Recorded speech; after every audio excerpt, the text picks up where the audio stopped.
people, this is Shad Harris, and today is another edition of Interviews with a Rebel.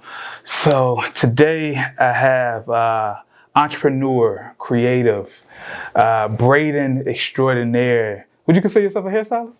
Yeah, I guess, but maybe just stick with braider. Okay, braider. Yeah, braider. Yeah, I have Miss Moe Green. How you doing today? I'm doing good. How you doing? Doing all right. So I love starting these out with just kind of how I come across people, because I feel like that helps with, getting new people to know who you are. Mm-hmm. So a mutual friend of ours, shout out to Jasmine, me and her husband are like really tight. So she was saying like, yo, you need to check out Moe. Like, she's been killing it. We about to have our own class together, and she's just doing some great things. And she had, she kills it with the classes that she has, right? So I'm like, oh, okay. And I've known people like in other areas, like other bigger cities, bigger markets have classes, but you rarely see somebody in our area step outside the box. I'm like, you know what? I'm gonna teach what I know. Because a lot of people are like, you know what? I know this, and I'm the only person that should know this. I'm gonna hold on to it tight. But it's dope to see other people like, you know what? This is what I know, and this is how I make my money, but this is how I want to help other people make money too. So I felt like that was very awesome of you. Yeah. So for the people that don't know you, who are you and what do you do in your own words? In my own words, I honestly would consider myself as a teacher first. Okay. Like, no matter like what it is, what I'm, talking about, I like helping. So I would say first, I'm a helper, I'm a teacher. Other than that, I ended up being in the, cosmetology or braiding field. So I'm in the braid industry. Mm-hmm. And of course, I ended up, doing braids for about a year and then teaching braids, of course, on like a big scale by doing the online courses. So. Okay. That's me. Okay, so we're going to get into all that. But I like to start every episode off with an icebreaker. Okay. All right, so if your life was a movie, mm-hmm. if it was Moe Green, the movie, what would be the 3 to 5 songs that would be on your soundtrack? So these songs could be like during the course of your life, the songs that kind of stand out to you or meant something to you in that particular moment. This is a really hard question. Mm-hmm.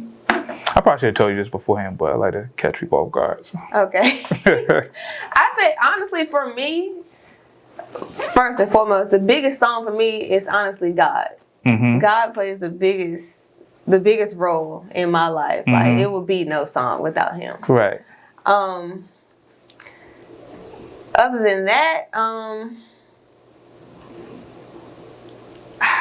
songs, like you get me caught off guard with these songs. Like, what are these songs? So like my song, one of my major songs is, 2 of my songs is Kid Cudi, Pursuit of Happiness. Okay. Because I've always felt like I was just trying to find a way of being happy. Okay. And then the other one is like Can't Tell Me Nothing by Kanye. See, that's the thing. I'm not really a music person. So I don't really have actual songs. Like, I'm not a music person, like, at all. Okay, well that kind of defeats the purpose of this. Interview over. Cut the cameras off. Yeah, cut the cameras. I'm not a music person. Really? No, not at all. Oh, okay. Not at all. Oh, man, that's crazy.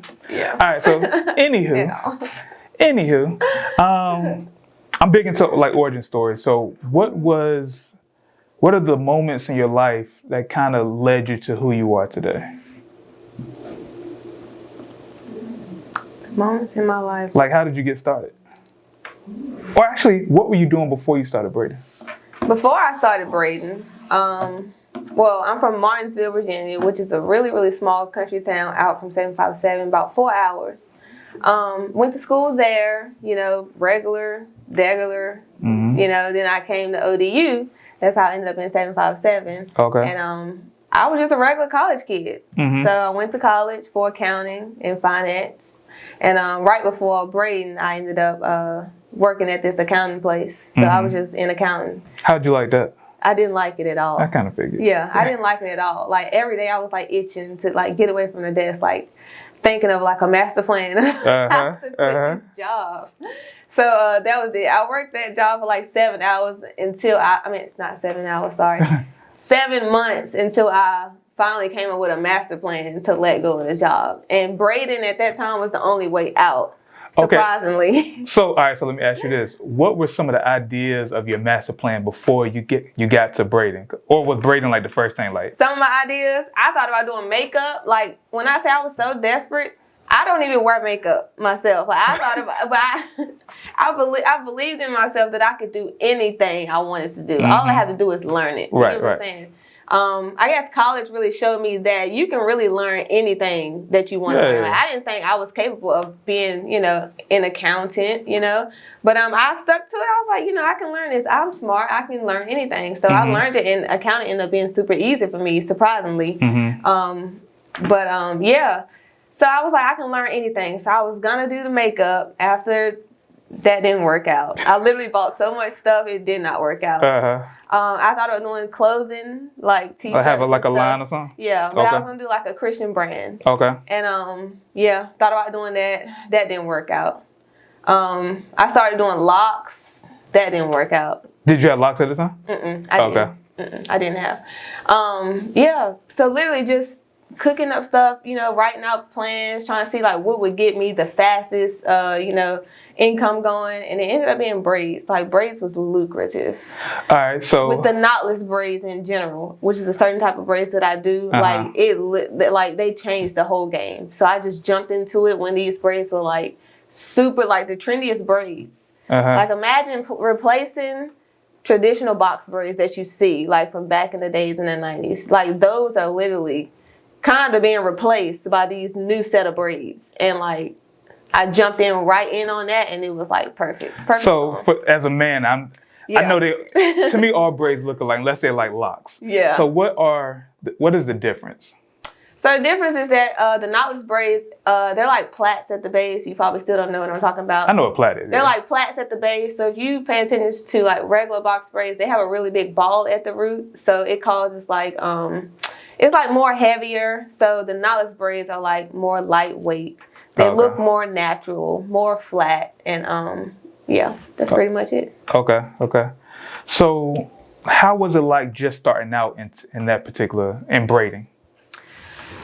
It was a bit scary because like I felt like I wasn't like kind of qualified because I didn't, I'm not like these OG braiders that literally been braiding since they was little. Right. I started braiding after college, so I thought I wasn't qualified. I was nervous, when it comes to accepting clients, because I feel like I'm probably not gonna be as good as everybody else. How did you learn?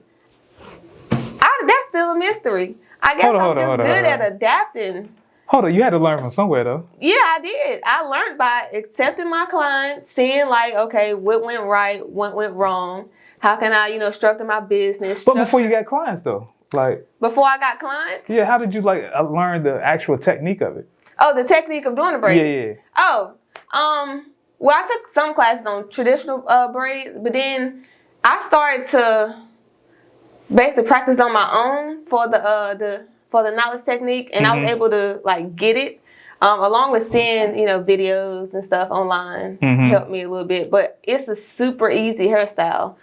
You just literally gotta, well, I ain't gonna say it's super easy because some people it's hard, but you literally like gotta get in the lab and just keep trying, different ways. Like, that's the thing about me. I'm not gonna like try and just try the same way. I will literally try like 7 different outcomes and see which one is the best. Like, I literally was like in the lab cooking up for braids. Like, right. You would think I'm like putting together a master formula for a product or something. But I looked at braids like that. I feel like if you can, figure out the issues that you have and why the braid don't look the way you look, like I literally was like super calculated down to the detail when it came to learning the braids.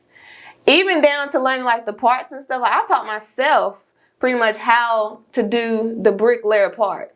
Okay. Like, I had teachers that, tell me like the bricklayer is basically not putting a braid on top of a braid. That didn't make sense to me. Like, that didn't make sense on how to start out the head and finish the head to make sure I do that. So I basically sat down and I got the science together on how to get a perfect bricklayer every time. And once I got that was like the main technique that literally like everybody wanted to like learn. So, I'm not saying I created the bricklayer. I didn't do that, but I was able to explain it to hundreds and thousands of braiders that didn't understand how to actually accomplish it. Sometimes just being able to explain it is the biggest part. Yeah. Okay. Yeah. So All right, so you said, it was kind of lucrative out the gate. Like, I'm a big person into numbers. How much were you making, like, probably starting out? Or what was the biggest amount of money you made in a month? Like, oh, I need to keep going with this. Well, a month I have to do a calculation, but if we just to throw numbers out there, I started doing it for $175, which is literally nothing. Right. I was doing it for that. And it takes probably a couple hours to do it. Oh, 8 hours. 8 hours. $175? Yeah, $175. Oh, that was a crackhead profit. Yeah, it's crackhead profit. That's what I started out at. And now my price is all the way up to $580. Oh, okay. So for the same amount of hours. But I say I would do like 2 heads a day, 175. So it's like 400 a day. 400 times 30 is. Am I putting you on the spot? You really are. Look, I'm the accounting major. Yeah, you should know these numbers. Hold on, let's do this math real quick. Let's try. 400 times. Actually, we can do the full calculation. 175 times 2, 350 times 30. That's $10,000 in a month. Yeah, which is not bad. Not bad at all. Yeah, not bad. At crackhead prices. Yeah. But that means you was working yourself to death, though. Yeah, working yourself to death. Which I only have to do that price for a very short amount of time. And like once I seen the demand for the braids, when I say everybody and their mama wanted me to do their braids, I'm like, y'all, hey, this person probably can put you in. They were like, no, I want you to braid my hair. And at that point, when I seen the demand, I knew like, okay, it's something that I got that's like, You got it. Yeah, I guess I had something, so. So all right, so let me ask you this. What are the benefits of starting out at a cheaper price? Starting out at a cheaper price, I know for me, it put me, I was able to compete with like not the OGs, but the people who already got clientele. Right. People who already booked. I was able to compete with them. So basically what I did is I did that on purpose actually. I went and I looked through the hashtags to look at all the braids in my area and whose braids who I thought was, like mine, or I wanted to be like, I wanted to comparable. have comparable to them. I would go look at their price and I would price like $75 under them. Okay. So if like I'm comparing my braids to them, I know like customers are comparing me to them too. And then they're going to say, okay, well, she's $75 cheaper. I'm going to go to her. So by doing that, pricing right below everybody, that got me more people and more practice too. And I think one thing that people don't really understand or get is that if you have more people, that means there's more people that's kind of like shouting you out, saying like, yo, Mo, kill my hair, or whatever like that. Yeah. So that builds up the demand for what you do. Yeah. And so then it's easy for you to be like, you know what? Now I was charging $175. Now I could charge $250 or $300 or whatever the case may be. The natural evolution of that. Yeah. And now you can say, now you're making the money that you probably want to make, on a consistent basis. Yeah. Okay. So, all right. So you start out the gate hot. What was like the biggest, like, when did you know you was kind of onto something? Like what was like the moment where you felt like your momentum was like building up? For one, social media helped me a lot. Like the feedback that they were giving me on social media, like that made me really realize like I was on to something. Everybody would ask me a million questions on, how I get the braids to look like that, how the braids look so flat. How this, how that. So I basically took what they were giving me and I was like, okay, let me maximize this. You know what I'm saying? Okay. So that's how I knew I was on to something. And then I made like a little mini course. Like it was like literally like a YouTube course that I made. And I gave people the opportunity to take the little course and, pay me and I'll teach you everything I know. Because, I'm still calculating anyway. It's like I can teach you literally from A to Z, everything that I do know. Right. So I did that little course. And when that course started making sales and not just the sales, the feedback, people was like literally like, wow, like you know a lot. Like you explained it down to the T. Yeah. You know what I'm saying? It's online, not even in person. So at that point, I knew I was onto something when I made that little mini YouTube course. And then I did a big course later. Okay, so what was the thought process before you actually created that course?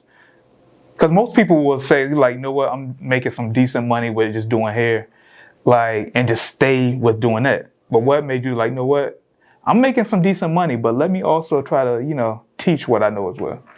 See, for me, well, it's actually two. contributing factors. The first thing is me. I see opportunity in anything. I feel like I'm just wired like that. You know, just like an entrepreneur at heart.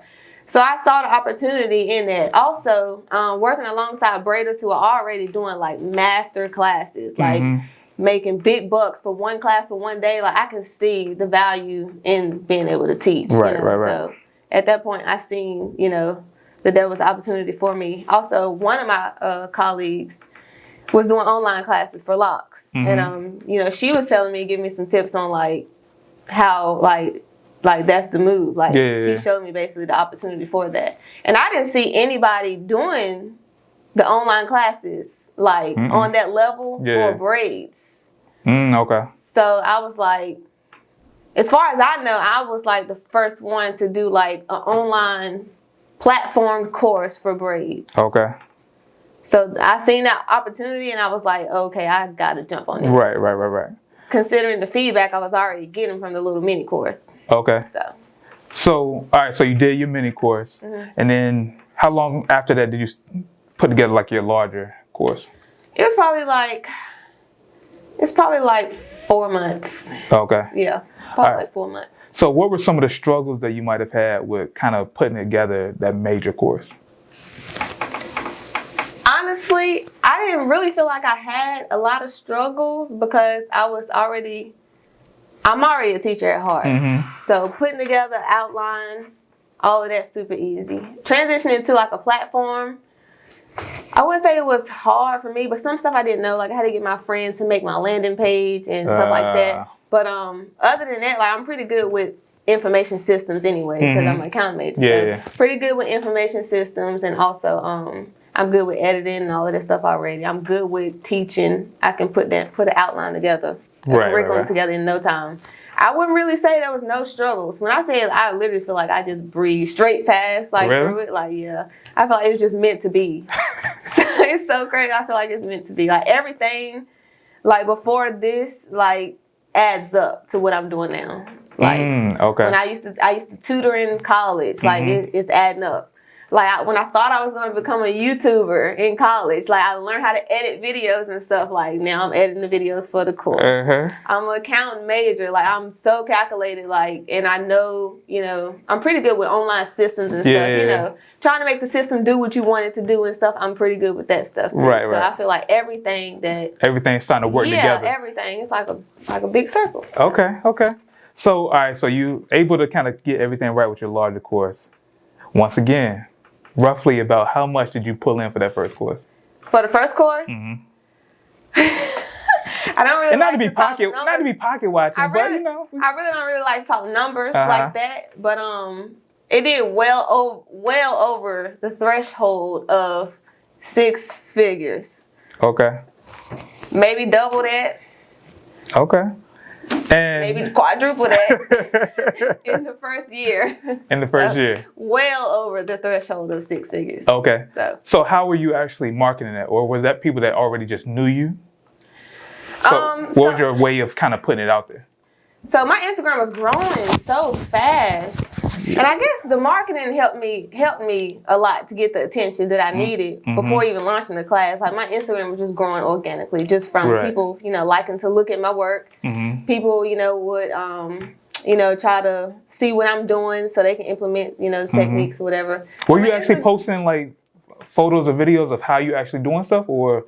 Because I looked up there and I see, you know, mostly just like the hairstyles, but were you actually up there kind of showing people how to do it, or? No. Okay. So I didn't really show them exactly what I was doing. I would just teach them on other stuff like around. Oh, okay. The, you know, so you weren't giving away the major thing. No, I didn't give them the bread. I just, you know, give other stuff, you know. A couple crumbs in there. Yeah, a little, I guess you can call it crumbs. They're going to be like, oh, so that's what you're doing now. No, just different stuff, you know. Techniques and stuff that's, you know, not really the big right. So gotcha. Yeah. Okay. But what outside of like, you know, just the things that you're posting, was there anything else that you were doing marketing wise to kind of get new people in? Because you said over the course of a year you made a decent, you know, amount. But so were you doing anything else to kind of push people to that, or did you just post it and let it go, which I feel like you didn't do? So when it comes to teaching anything on social media, you gotta be able to let the people see you as a teacher, as somebody who has valuable information. Mm-hmm. So that's all I would do, honestly. I would just post and, I would put out different content to let them know, like, okay, like I know what I'm talking about, or I can help you with something. You get what I'm saying? Did I answer that question? Yeah, you did. You did. In a sense. Yeah, in a sense. So how good does it feel to be able to do a online course one time and don't have to do anything else with it and money still comes in? It feels so good. Really? Yes, like that passive income, like you will be addicted to that, like fast. Yeah.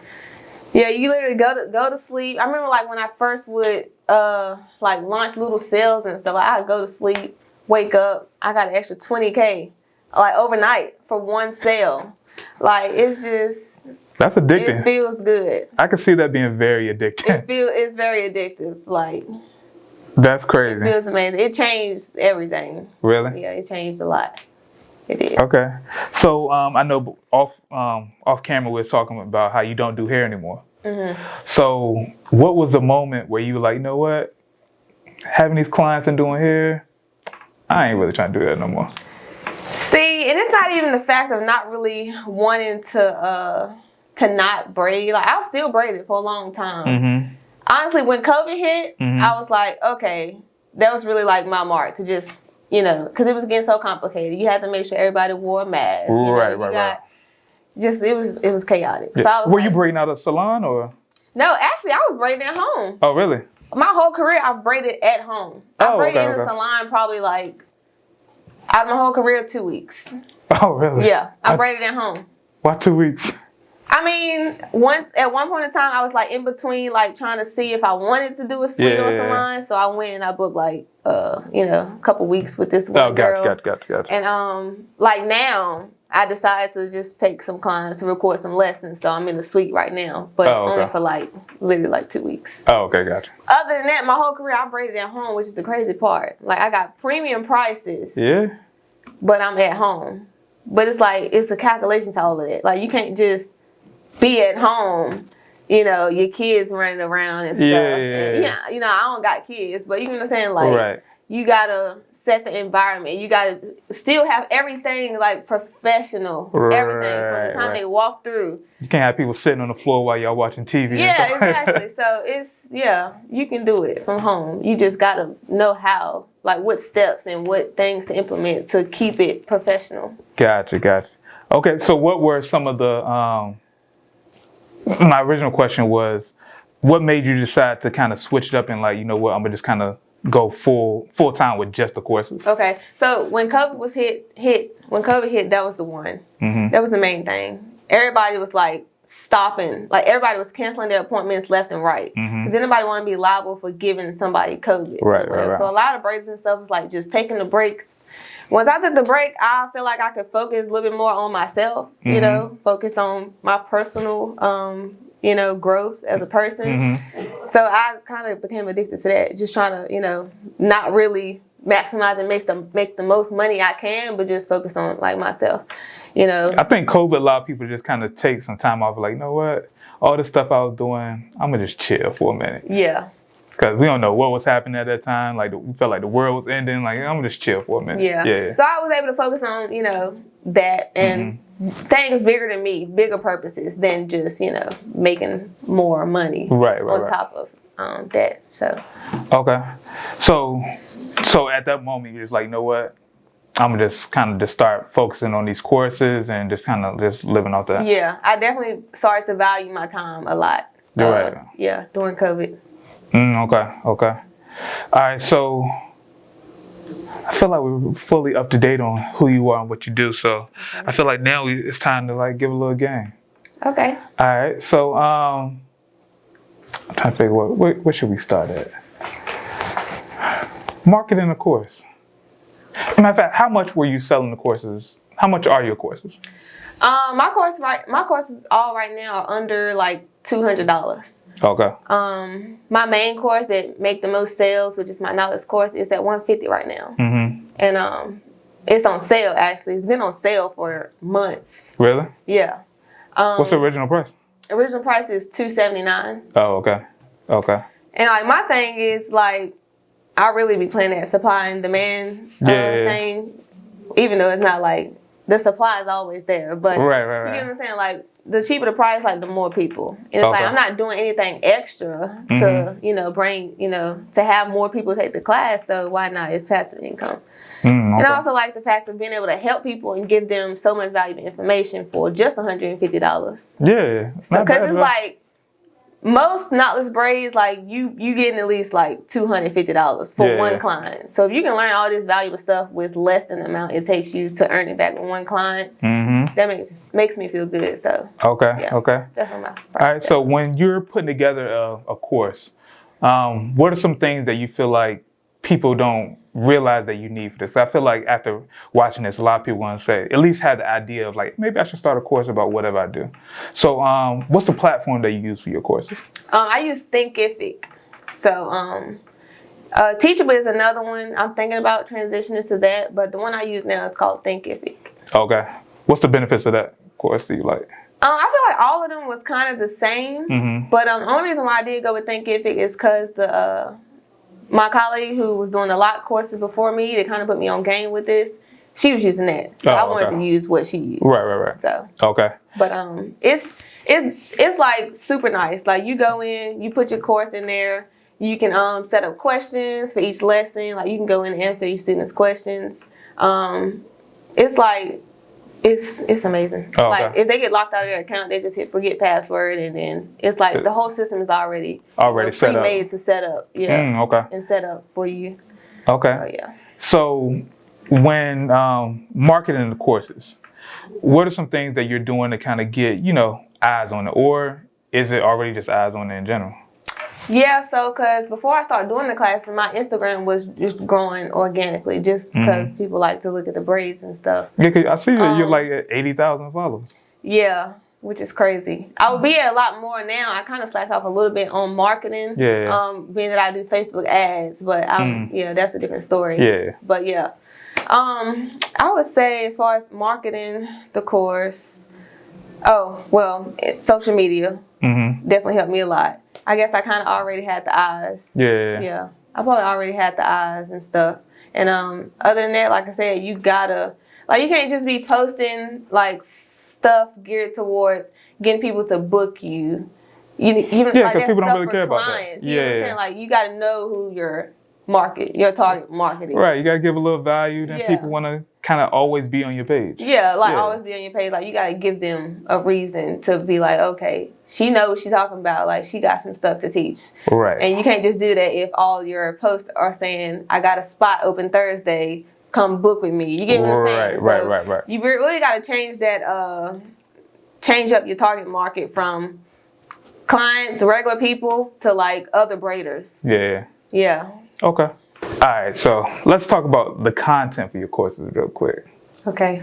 So what are some of the pieces of content that you feel are necessary for the marketing of a course, but as well as in your course, what do you feel like is needed for it? Content that's necessary and content that's needed. I feel like, oh my gosh, I'm glitching. You're good. But like, to promote it, like, are you doing like, commercials and stuff beforehand? Are you doing like... So that's what I want to get into. I want to get into like commercials and stuff that really, like, concepts and stuff that really pull people in. I want to get there. As far as now, what's been working for me is basically showing like clips of like inside the course, like giving a quick tour of like how the course is when you get on the inside. And user-generated content, so I show how my students are doing, and that helps a whole lot. Like before and afters on how my students is doing.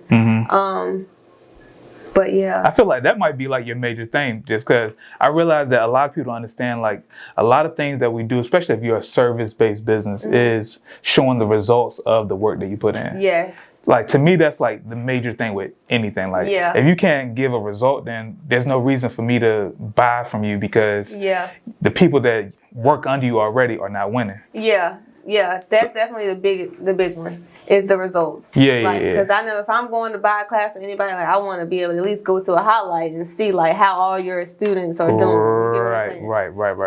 I was, sure to put like a highlight on my page to show like all of my students' work, and I always tag my students, and so they can go. People reach out to my students all the time and say, "Hey, like, did you really like that course?" Yeah. And they'll tell them and stuff. But yeah. Okay, dope. So as far as like when you're actually putting together the course, how do you normally set it up? As far as like, do you shoot it yourself? Do you have other people come out and shoot? Like, do you like voiceover? Do you talk through the whole thing? Like, how do you normally set that up? Okay. So I can start from like the outline part. So from the outline, I literally make a whole outline of how I want the lessons to be, to offer a good course. After that, I go through on the side of the outline, and I basically think about what's the easiest way to deliver each lesson. Because some lessons, say like for example, if you want to like tell them all the products and tools that you use, that might not be a good lesson to sit and do like a speaking right in front of the camera. So you can probably put that lesson together with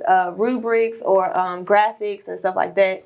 So I'll just make a note to do this lesson this way. So I just think about what's the best way to like put out each lesson, and then I'll go from there. Like most of my lessons are basically just I'm recording the content, which I record all the content myself anyway. I record the content, and I don't use the live audio. I just record the shots and stuff that I need, as if like I'm teaching it in my head but not explaining it. And then I go back and I'll make voiceovers, and I'll explain everything after I chop all the lessons together, and I'll explain the lessons all the way through that way. So it just depends on the delivery that each lesson should be. Okay. Like the introduction lesson for all my course, where I'm introducing myself and the other instructors. Like we'll talk face to face so they can see us and kind of feel our vibe, and we'll give them the rundown, and then But most of the time it's just recording the content and then editing the lesson to where it's like hitting all the points and you're showing everything that you want to show,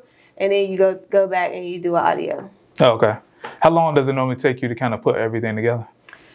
I can say I can edit one whole course in about 1 week, but that's like nonstop work for real. Yeah. Like nonstop, like 10 hours a day, probably. Really? Yeah. 1 week. Okay. And that'll be like 25 lessons in 1 week. Oh, really? Yeah. Okay. But it's nonstop. But it'd be worth it. Yeah. Once you put it out, I feel like it's like worth like having it out there and having people kind of do their thing with it. Okay. So if you had to do it all over again, as far as like the course part, what are some of the lessons that you would have told yourself kind of starting out?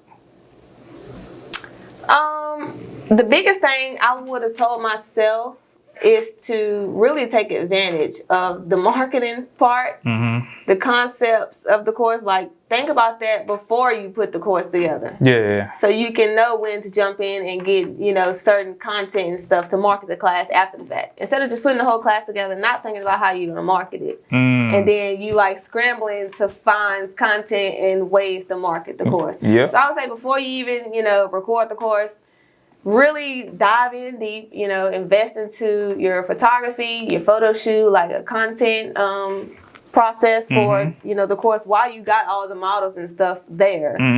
Yeah, I would say take advantage and plan out the marketing on how you want that course to be marketed before you do the course. Because nothing's worse than doing all of this to create the thing. And then once you put it out, you have nothing to follow it up with. Yeah.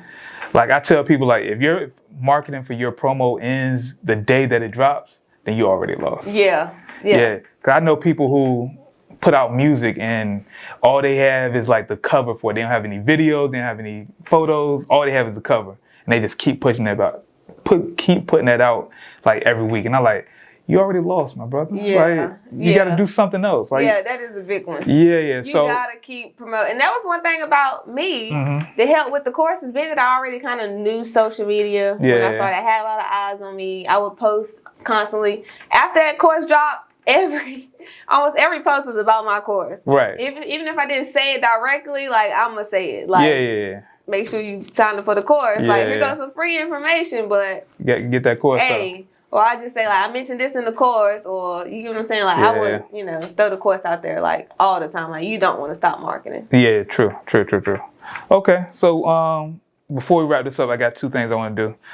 So I have my speed round. I'm gonna just ask you random questions, and then you just kind of give me, the first thing that comes off your head, or a good answer. Let's say a good answer, not the first thing, but a good answer. Okay. And then while we're doing that, we also have our play of the day segment, where I just need you to kind of give people advice on how they can kind of market themselves, either market their courses, grow their social media pages, or whatever, grow their braiding business, whatever the case may be. Okay. You think you can come up with something for that? I may. Okay, cool. All right, so I'll try my best. It might be a long pause. That's cool. We editing all this, so it's gonna be cut out anyway. So you good. It might be a long pause. You good. I'm gonna try to conjure up something. All right, you ready? Yes. All right, so speed round. What do you feel like is your superpower in business? What do you feel like makes you, different from everybody else? I feel like my superpower is basically knowing the whole structure of the business. Mm-hmm. Like, I have people ask me all the time, like, hey, I want to start this type of business. I'll tell them, you need to start here. You get what I'm saying? Yeah. Like, start here. Like, with this type of business, you want to start with this first. You get what I'm saying? Yeah. I would say knowing the whole structure of a business and, being super detailed with stuff like that. Okay. Like, yeah. Because I think about everything. Like, when I run across different people, like, doing different business stuff, like, I think, like, the behind the scenes of it, honestly. Like how it runs and stuff. It's super hard to explain, but... No, that makes sense. Yeah. That makes a lot of sense. All right. What is one motto that you live by? One motto that I live by. Mine's just fuck them people. Let me see. Let me think about this. I can probably come up with something great.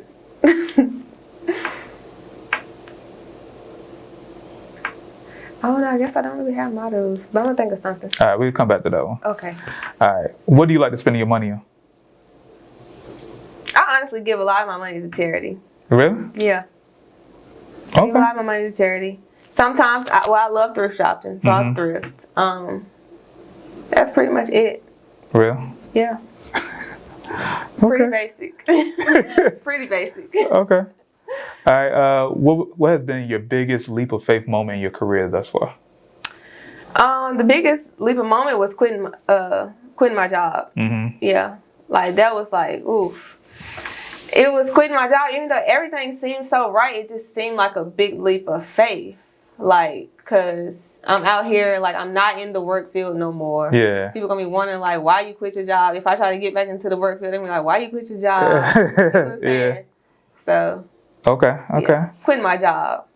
All right. What have you learned from a negative customer experience? I honestly learned that, like, every customer is not for you. That's probably the biggest thing. Every customer is not for you. Too many people feel like every customer is for them. And I'm like, that's not. No. Yeah, no. It never works out that way. Yeah. I had to tell a customer one time, too. Like, I'm sorry, you're just not the customer for me. Yeah. So. I'm with it. All right. What have you spent money on that has led to the highest return? Facebook ads. Really? Yes. Facebook ads. Okay. Facebook ads. All right. Advice for people starting off in your industry. Advice for people, I would say plan. Like, actually write stuff down. Mm-hmm. I feel like the reason why so many businesses, like big corporations and stuff, are so successful is like they actually have planning time. Yeah. Like, they actually have, like, get their whole team together and bounce off ideas and stuff. Right. So even if you don't have a whole team, like, use your friends and stuff. Like, hey, what you think about this idea or this concept? When you look at this video, like, I do it all the time. I send it to my friends. When you look at this video, like, how does it make you feel? Do it feel like, Yeah.